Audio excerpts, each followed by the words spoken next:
அம்மா நான் பூங்குடியை கோயிலுக்கு கூட்டிகிட்டு போகிறேன். சரிப்பா போயிட்டு வாங்க. தனியாக அனுப்பக்கூடாது. இவளை நம்ம தனியாக அனுப்பணும் அப்படின்னா நம்ம மகன்கிட்ட பேசி எதையாவது ஒன்று பேசி நம்ம வீட்டு விட்டு தனியாக பிரித்து நம்மளை பிரித்து தனியாக கூட்டிகிட்டு போயிடுவான். இதுக்கு மட்டும் வாய்ப்பு விடவே கூடாது. என்ன பண்ணல இவளை போக விடக்கூடாதே. என்ன பண்ணுறது? ஒரு ஐடியா பண்ணுவோம். அடி பூங்குடி, பூங்குடி இங்கே வா. என்ன நினச்சிட்டு இருக்க? இங்கே பா, மரியாதை சொல்கிறேன். என் பையன்கிட்ட போய் நான் வந்து கோயிலுக்கு வரலைங்க அப்படின்னு சொல்கிறேன். இதை நீயா சொல்கிற மாதிரி சொல்லணும். ஏதாவது நான் சொல்கிற மாதிரி சொன்னேன் அப்புறம் பார்த்துக்க. என்ன நினச்சிட்டு இருக்க நீ? கோயில் கூட்டிகிட்டு போய் அங்கே போய் என் பையன்கிட்ட இல்லாத கொள்ளதை என்னை பற்றி ஊதி சொல்லி அதுக்கப்புறம் தனியாக கூட்டிகிட்டு போகலான்னு ஐடியா பண்ணிட்டேன் நீ. இது எங்கிட்ட நடக்காது, புரியுதா? என்ன நினச்சிட்டு இருக்க நீ? மரியாதை சொல்கிறேன். நீ அப்படி போகிற மாதிரி என் பையன் கூட கோயிலுக்கு நீ போகிற மாதிரி இருந்துச்சா உங்கள் அப்பா கிட்ட ஃபோன் பண்ணி நான் சொல்லி 1-2 போட்டுட்டுருவோம். பார்த்துக்க மரியாதையா. அப்புறம் உங்கள் அப்பா வீட்டுக்கு நீ போய்க்க வேண்டியதா. பார்த்துக்க, பத்திரமா இருந்துக்க. இது வேண்டாம் வேண்டாம் வேண்டாம் வேண்டாம், நான் சொல்லிடுறேன். வேண்டாங்க. அடியே வள்ளி, சொல்லுங்க. புது மாமா வந்திருக்கா, இந்தா பூ வாங்க கொடு. கொடுங்க. சரி. ஆமாம் ஆமாம், இவளுக்கு பூ ஒன்று தான் கேடு. அப்பா வீட்டிலேருந்து நிறையா கொண்டு வந்திருக்கா. இவளுக்கு முதல்ல பூ தான் வாங்கி கொடுக்கணும். எல்லாம் என் தலை இழுத்து ஒன்றத்துக்கு இல்லாத மருமகளை கட்டிட்டு வந்துட்டு இதில் பூ வாங்கி கொடு, அதை வாங்கி கொடு, இதை வாங்கி கொடுன்னு பாசம் வேற இவங்களை பொத்திட்டு வருது. அப்பா, ஒரு பூ வைக்க கூட நம்மளுக்கு உரிமை இல்லையா?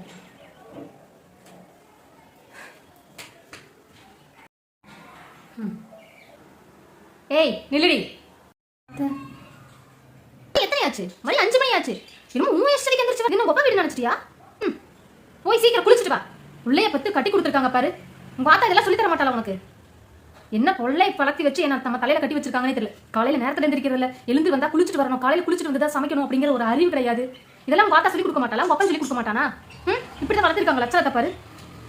எந்த வீட்லயும் இல்ல காணாத அற்புத வழக்கால என் பையன் உன்னை கட்டிட்டு வந்திருக்கான். ஒரு தருதலை பிடிச்சி என் தலையில கட்டி வச்சுட்டாங்க.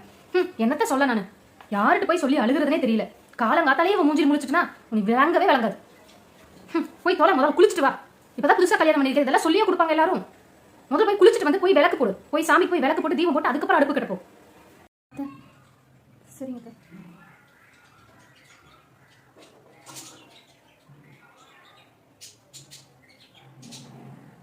அப்பா பசி தாங்க முடியல. ஐயோ ஃபர்ஸ்ட் சாப்பிடணும். அடியே நில்லுடி. என்ன பண்ண போற? அத்தை ரொம்ப பசி தாங்கவே முடியலைங்க அத்தை. நான் எப்பவுமே எங்கள் வீட்டில் இருக்கும்போது காலையில் நேரத்திலே சாப்பிட்ருவோங்க அத்தை. அம்மா வந்து காலையில் சமைச்சு வச்சுட்டு போயிடுவாங்களா, அதனால நான் ஒரு 7 மணில சாப்பிட்டுருவேனா, அதனால மணி 9 கிட்ட ஆச்சுங்க அத்தை. என்னால் பசியே தாங்க முடியலைங்க அத்தை.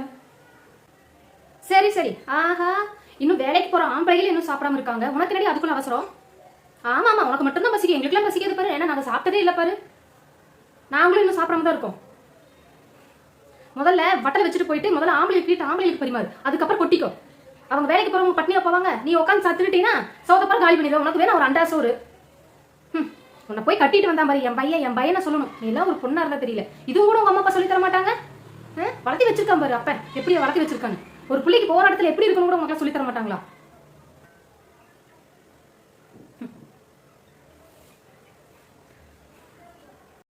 அடியே பூங்குடி, எந்திரி எந்திரி.